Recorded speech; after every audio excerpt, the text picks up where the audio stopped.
flexing, rolling through the SWAT. Repping for the city, hear him in the parking lot. Houston written across the jersey, ain't gon' never stop. Just fans got me tuning in, waiting for the drop. Astros, Texas, Rockets, Dynamo, they coming with it.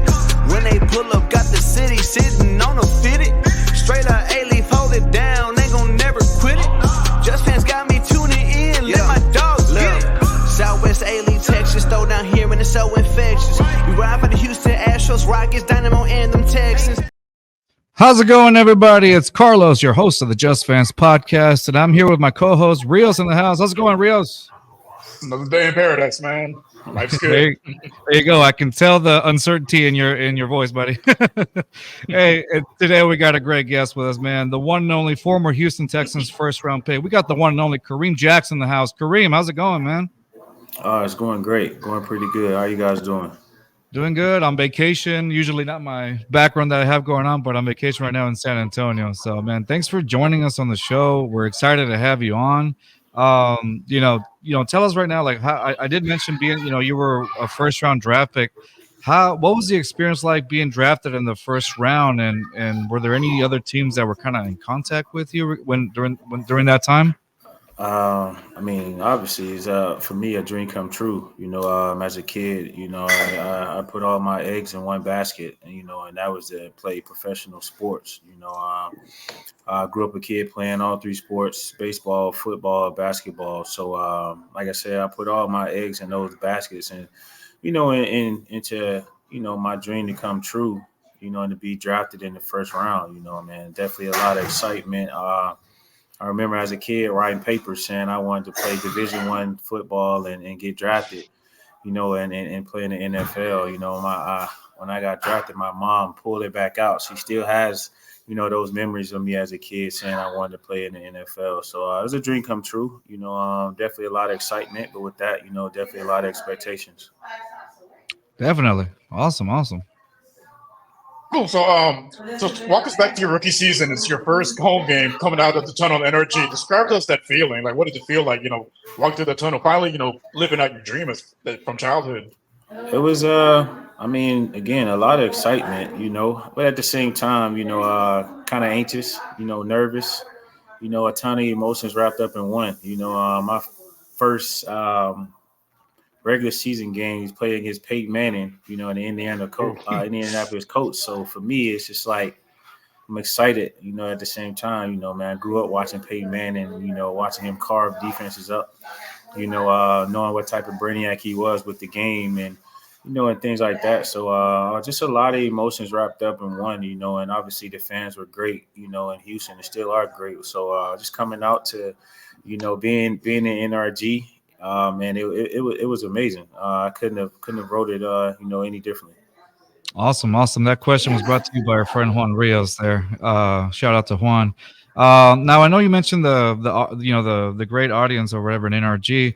Like, did you feel any sort of like nerves as you hear the roar of that crowd? Every third down, you're used to that third down defense. Always that crowd gets as loud as humanly possible. How does it feel like, I guess, in those third downs when they hear that roar of the crowd? Man, it's funny because it's a period of time where you hear the crowd and then the ball snap, everything's kind of solid. Yeah.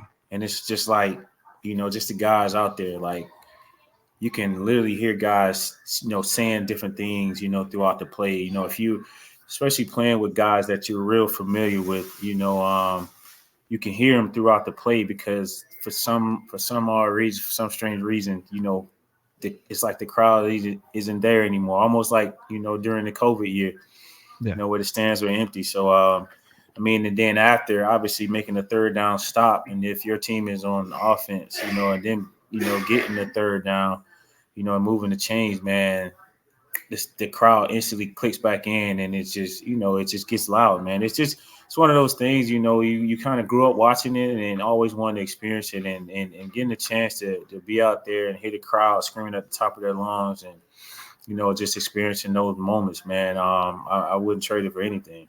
That's awesome.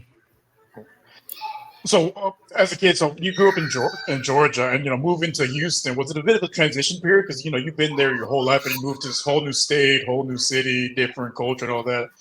Was there like a difficult transition, or like talk to us a little bit about that? It wasn't difficult, but obviously for me, not really not knowing anything about Houston. Like you said, coming from Georgia. Previously, before that, I went to high school in Georgia. I ended up going to prep school in Virginia, so I was there for a little while, maybe about 6 months, and then going to Alabama and being there, for 3 years. Obviously, still being able to be in the South, was definitely a blessing, but definitely a huge difference for me because not knowing anything about Houston and finally in there, man, it was the city of Houston is amazing, man. Everybody's so welcoming, man. And, that hospitality is like no other. So everybody embraced me, welcomed me with open arms. Everybody that I met, my teammates, just people around the city. Just took care of me. So, it wasn't a tough transition at all. So, I enjoyed it. Awesome. So I'm going to ask you a question here relating to Houston. Rios and I are a little bit of foodies, me more than so, just because I'm a little wider in that sense. So, hey, what was your, like, when you got here to Houston, like, what was one of your favorite foods that you tried here in Houston, man? Like something you're like, oh, every time I go to Houston, I really got to have that. It's hard to say a particular food, but I had a couple of restaurants that when I first got to Houston that I hadn't had before. And obviously they're staples. Obviously Papados was one. Yeah, definitely a staple. And it's another place. I'm not sure. If you guys are familiar with, it's called Rupor. Oh yeah, Rupor. So between those two, they kind of kept me alive my first year until I kind of got introduced to some other spots. Yeah, definitely Papados, and Ruport. Obviously Papados right there by the stadium. So that used to be the first pit stop after the games for me. Yeah, always. Not a bad stuff after a game. Not at all, because you can get the best of both worlds. Yeah, get some good food and get some good drinks as well. Oh yeah, that's what I'm talking about. Speaking my language. Yeah, there you go. Well, speaking of that as well, so like when you went from Houston to Denver, I guess it's a big, 180 as far as like, climate wise, because, growing up in the South, we're used to it being, 100 plus in the summers. Don't really got a winter. And over there, it gets kind of cold. Like, was it kind of hard to the weather over there? Man, it was a complete 180. I'm a person that I'm not too fond of the cold at all. So it was never a time period where I kind of got used to the cold. I just kind of learned to deal with it. But my first year in Denver, I remember getting there, and then when I signed, when I had to go sign, they had just got hit with one of the biggest snowstorms that they've ever had in history, and I just remember getting there, and it was like -10, and had snow piles up on the snow pile so high on the side of the streets, and I just remember saying, "Man, what have I got myself into? What have I done, man?" And then, my first year went by, and I think I had one of my teammates was kind of familiar with Houston, and he was just like, "Man, whatever memory you had of Houston, you might as well erase it right now because Denver is nothing like that." But the more time I spent in Denver, man, the more I kind of fell in love with it. It's one of the city has. Denver alone just, has the most sunny days in the country. So it can be cold, but it's going to be sunny. So, it's not that bad. Even once it snows and stuff, it'll start to melt, and it'll be gone by, 1, 2 o'clock in the afternoon. So, I kind of fell in love with Denver, obviously where I am in my career, a little bit more laid back. So for me, I'm just looking for a good restaurant where I can get some good food and drink. So, Denver was great for that for me. Oh, that's awesome. Now I want to go to Denver, check it out real quick. You said restaurant. If you never gone to Denver, man, I would strongly advise you to, man. It's a great city. All right. Awesome. Yeah, because when it snowed here a couple of years ago, we didn't know what to do. We're like, what is this white stuff? And then the roads are shut down. It was crazy. It's funny after being in Denver and it's snowing, and you get hit with 4 or 5 inches of snow and everybody functioning just like it's a regular sunny day. But it happens in the South or in Houston, it's everything shuts down. Everybody's going and Oh, yeah. clearing off all the shelves in the grocery stores and all that stuff. Oh So yeah. I have been in Denver a couple of years, and I think had like a real bad freeze, and I'm just like, all the roads are deserted, everything's going out the grocery store, and I'm like, man, I kind of got used to how operating in the Yeah. snow. So when I see that, I'm just like, oh, I forgot I forgot we're not Right. equipped to to operate like that here. So but it is definitely completely 180. Oh yeah, definitely. Like it snows a little bit, and we shut down Houston completely. It's like we don't know Everything. anything what to do, and then we just kind of Yeah. freak out a little bit, man. I did All right. sales at Atlanta too. I remember at Atlanta, like it had like maybe like an inch. They shut down the entire city. Like like cars were like stalled on the freeway. I'm like, man, it's an On the inch of snow. freeway, yeah. No. In Denver, man, you get 4 or 5 inches. It don't matter, man. People, you just got to get up a little early to get where you're going, man. You get on the Oh yeah. streets, everybody's going to work, going to school. It's Mhm. just a normal day. Oh yeah. There you go. So let me talk to you about like your transition, in defense. So I remember at one point, I remember you for years. You were playing with the Texans as a corner during your first stint, excuse me, and with the Texans you were corner, and then you transitioned over to safety. How difficult was that transition in the pro level to go from a corner to a safety? Um, it was it wasn't too difficult. Just from the physical aspect of it wasn't difficult at all because I've always naturally been a hitter. Yeah. A guy that kind of loved to tackle and kind of impose my will. It was just more so learning the terminologies from a safety's perspective, and getting guys in the right positions and where they needed to be, giving the different calls and seeing things from a different point of view, and that and just being a little bit further away from the actual action, from the Yeah. safety and being that last line of defense. So it was some things that I had to change. It was some things that I had to learn. It wasn't a huge change. Like I say, when I talk about the physical aspect of it for me, just Yeah. because, like I said, I'm a natural hitter. But it was a big difference for sure. But I had kind of flirted with it a little bit, in my last few years in Denver. I mean not Denver, my last few years in Houston. Just Yeah. kind of having some different packages where I played safety. And then my last year in Houston, before I went to Denver, I started out the year playing safety, the first 3 Yeah. games, and then I had a couple injuries, and I had to go back to play corner. So, Yeah. man, I've always kind of had it in my toolbox. So, I just never had to, pull it out and, play, safety, a full Yeah. season until I got to Denver. Oh, all right. All right. Cool. So who's some of your favorite guys to match up with on those, either as a corner or a safety? To be honest with you, man, I kind of get a kick out of matching up with all the guys, man, because they all bring something different out of me, and for me, it's all about matching, the energy of whoever I'm going against, or for me, it's just putting my best foot forward. Every Sunday proposes a different challenge, whether it's a speed guy, whether it's a physical guy, or it's just, a finesse guy. So it just depends on, who I'm matching up against, and what it brings out of me. So I enjoy all the matchups, I welcome them. And then, and I just, for me, it makes me bring something different to the table every Sunday. And I learn something different about myself, in those matchups. Awesome. Awesome. So that question was brought to you by our friend Nick Botkins from the Botkins Show. Y'all check him out.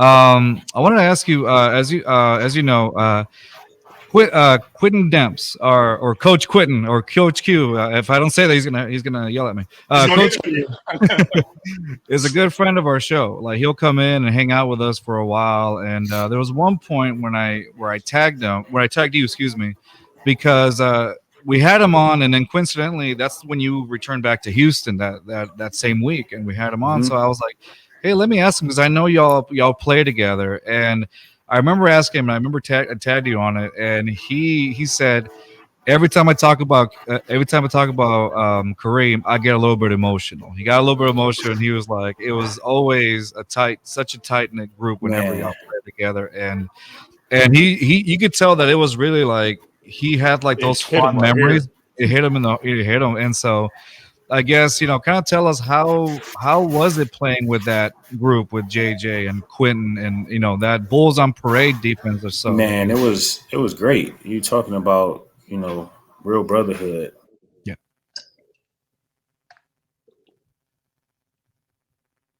That me? Can you hear? Oh, You guys hear me? we Yeah, lost you you a kind little of bit. froze I'm for. sorry. We Okay, heard okay. talk about brotherhood. That's the last part we heard. Yeah, no, it's a that particular group, man. For those that stint we were together, man. Obviously Q, J, Joe. Those two are the guys that I spent most of my time with, off the field. So, um, with you saying him, kind of talking about it and getting emotional, man. It rightfully so. Talking about a guy that give my last to. I spent a lot of time with Q, man, and the relationship that we have is, it's like no other. So I mean, I feel the same way about Q as he does, towards me, and J Joe as well. Like I say, us three guys, spend a ton of time together, off the field. So man, the feeling, the love is mutual with Q. We had a tight group, and I think it showed on the field. I'm a firm believer in spending time with guys off the field, and it kind of relates to your success on the field.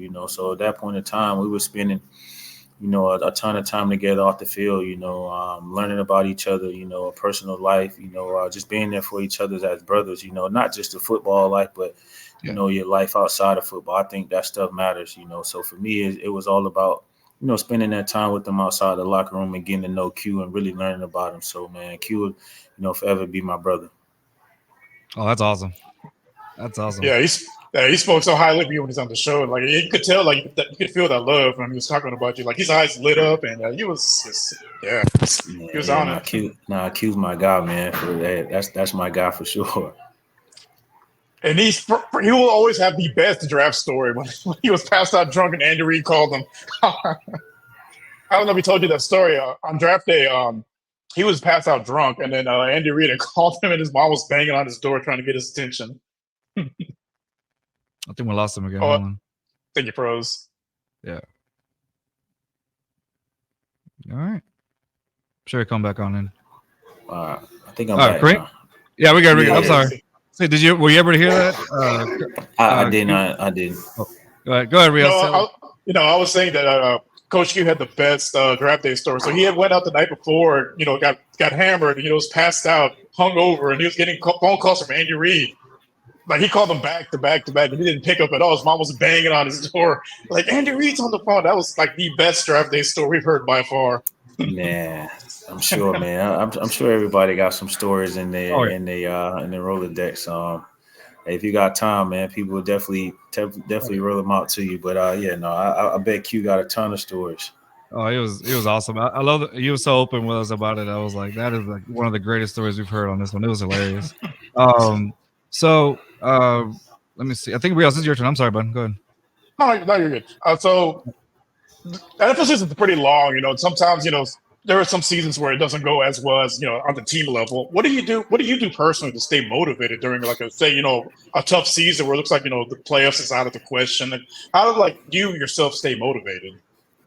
I mean, for me, just try to find little silver linings within the season. May not have if we're struggling as a team, for me, it's just still trying to go out and, just be a piece of the puzzle to, try to get things going in the right direction, whether it's, motivating the guys around me or still at the same time, chasing those personal goals, which I think every guy, should enter a year, chasing personal goals, because if every guy's, searching to achieve their goals, it's only going to make us that much better. If you got 11 guys chasing, goals for themselves, and obviously have the team goals in mind, it makes us better as a team. But just trying to find a silver lining and still trying to, stay motivated. For me being an older vet, it's all about motivating the guys around you.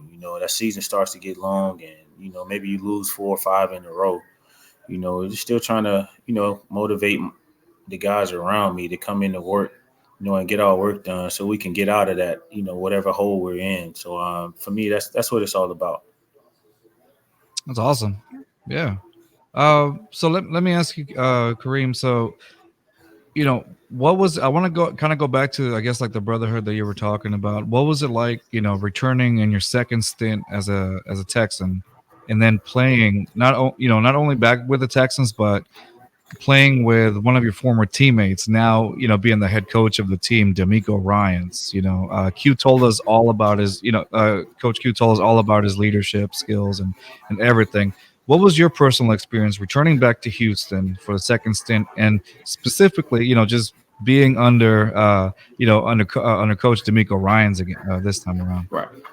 I mean, it was definitely great to come back, to be a part of, what he's doing there, and I couldn't be more happy for him, obviously being my Bama brother and, having a chance to play 2 years with him on the, the front of my career, kind of on the back of his career. Man, it was amazing. In the time that we played together, he was a great leader then, so you could kind of see that coaching pedigree then. Obviously he was just still a player. He was a great player also, but you could see, that he was a great leader and that he's had it what it took to be a coach. So to come back from my second stint here in Houston, man, it was great. Like I said, those guys, put together a great year, and then for me to come in on the back end and kind of be a part of it and to kind of see it with my own eyes, the inside of it, the motivation that DeMeco had, his enthusiasm, the enthusiasm that he came in with every day and every meeting, smile on his face. It was just like he was still in that equipment each and every day. He's a great leader of men, and that team reflected it. He got a bunch of young talent over there. To see him be able to, the accomplishments that he had, to have the defensive rookie of the year, the offensive rookie of the year, and obviously all the accolades that he was able to come away this year with as well. Just a testament to who he is and the coaching staff that he put together there, and those guys in that locker room as well. But it's only like that because of the leader that he is. That's awesome. It's obviously, it's refreshing. We've had how do you call it? We've been doing a series of draft prospects that have been coming on, and they all kind of tell us a story. Because one of the questions we asked them was like, "Hey, man, what kind of what do you look for in a coach or whatnot?" And basically everything that you just described about DeMeco is exactly what their answer is. They look for someone who is able to motivate. A leader of men. A leader of men, basically. Yeah, I think we have lost Kareem again. Hold on, let me see. I think we might have. It's all right. If you can hear us, Kareem, let us know. I can hear you guys. There you go. There you go. Yeah. It goes on and off. It's all good, man. It's all good. Yeah, sorry. I don't know how much of that you heard, but I was saying that some of the we've had a lot of draft prospects that come in, and then a lot of what you just said, they tell us exactly what they're looking for in a coach, man. A leader of men, a leader in and outside the field, Yeah, no, it makes it easier to go and play for a coach like that. Obviously, for one, knowing he's played, that level before, know that he's been in that locker room, he knows what it takes. But just his leadership skills, it makes you eager to and to come to work and to actually work together and things like that. And not only that, like I said, he knows what it takes. And been in those situations before, so it's easy to talk to a coach like that as well, and kind of give your input on maybe a game plan or maybe something that you see or saw, throughout the week, watching film or something like that. So it was just great. Hey, man, right now, DeMeco, the way it looks like he can still put on a pair of pads and just go.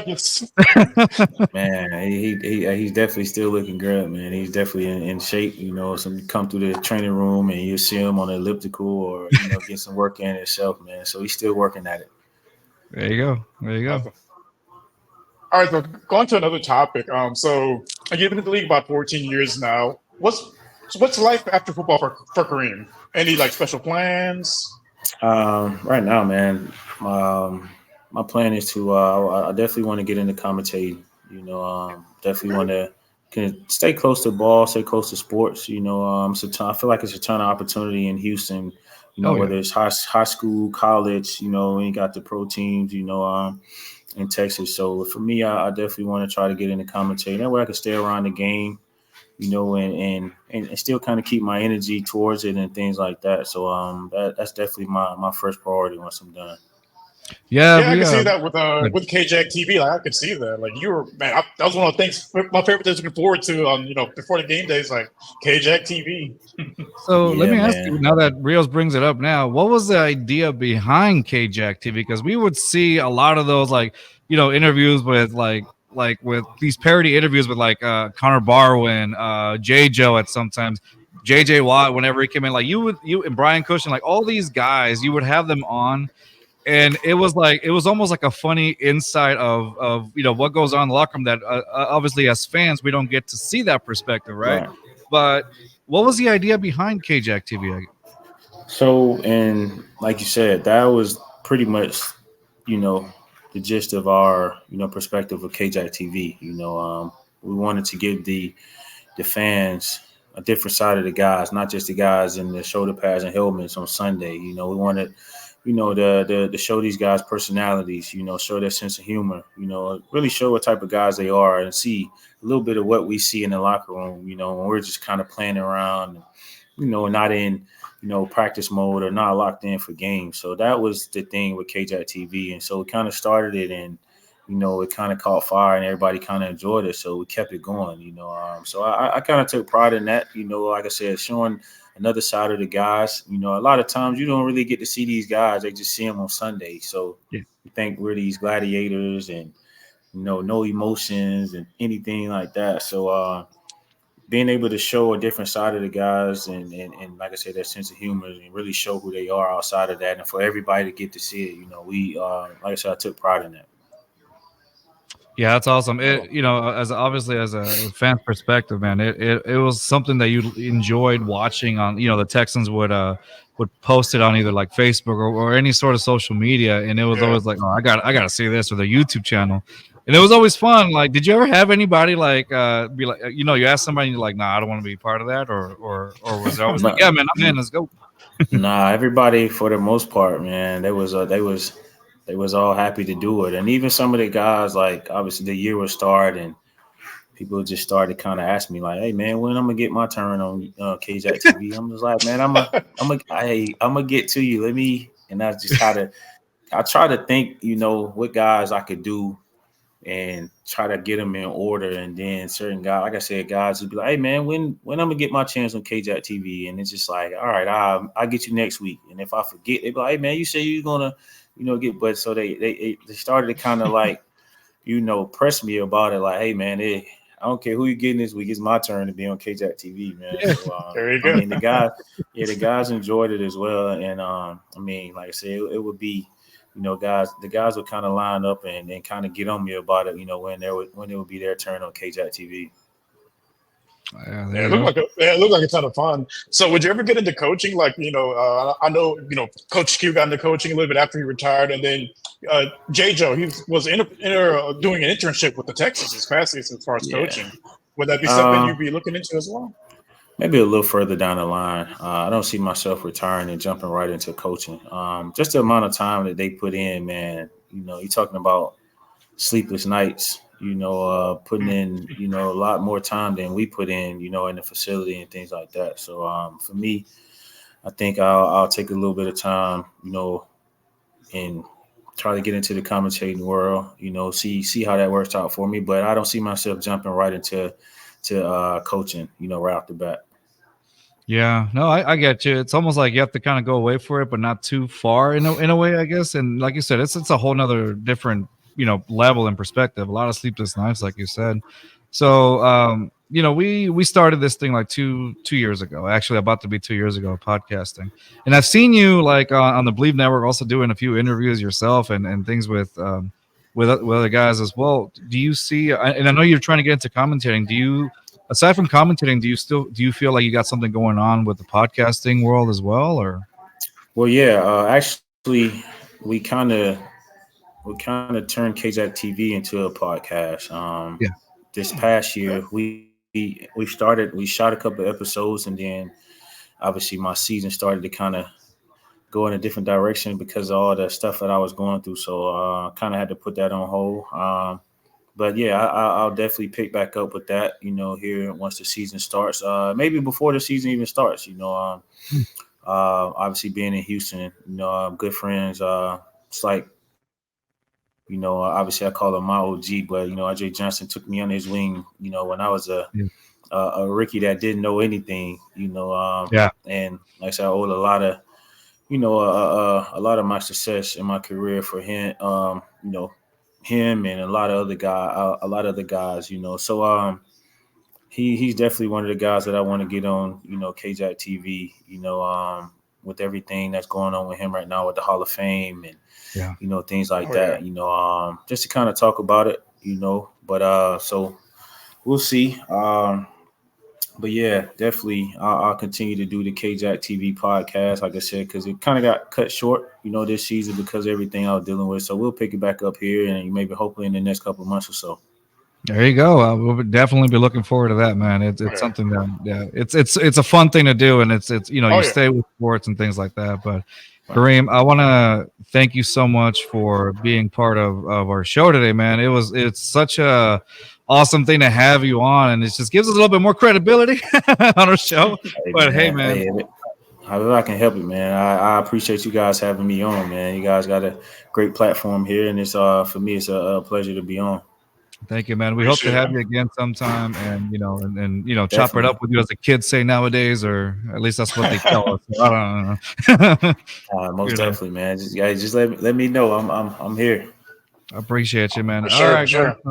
Yeah. So, do you want anything else you want to promote or anything like that, Kareem, or you want to talk about anything else as far as promotion? Well, no, just I'll say this: Kareem Jackson Foundation. You can check us out on KareemJackson.org. We're constantly updating, on there. We got a ton of different events that we do throughout the year. So, in the Kareem Jackson Foundation, we support women with breast cancer and kids with pediatric cancer.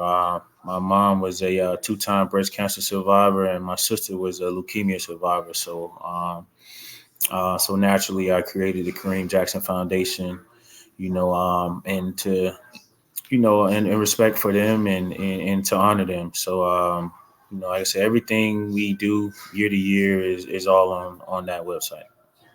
Awesome. Thank you, Kareem. We appreciate you coming on. Please follow Kareem Jackson at Reamboy25 on his Instagram account. I'm sure he's got a lot of things that are going to go on as well.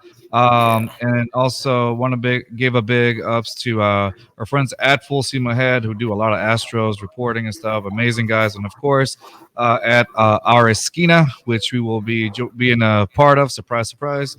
We'll be a part of very soon. And big shout out to them as well. Again, Kareem Jackson, thank you so much. Let me end this real quick, but don't go just yet. Let me just end it. And then that'll be it. All right, guys, that's going to be it. Tune in next time. We appreciate you sticking around. The great Kareem Jackson in the house with us today, man. Thank you so much, Kareem. All right, guys. Thank you, guys. Let's go. Southwest A-League, Texas, throw down here and it's so infectious. We ride for the Houston Astros, Rockets, Dynamo, and them Texans. If you ain't never been down here, but rule number 1, you gon' respect this. Just fans in my speakers, new one drop, they bout to bless us. I might right through the SWAT, playing just fans right through your spot. Look, and I don't know what you thought, but right here, dog, we gon' rep the squad. Got HU, I might fit it, then on my jersey, you gon' know where I'm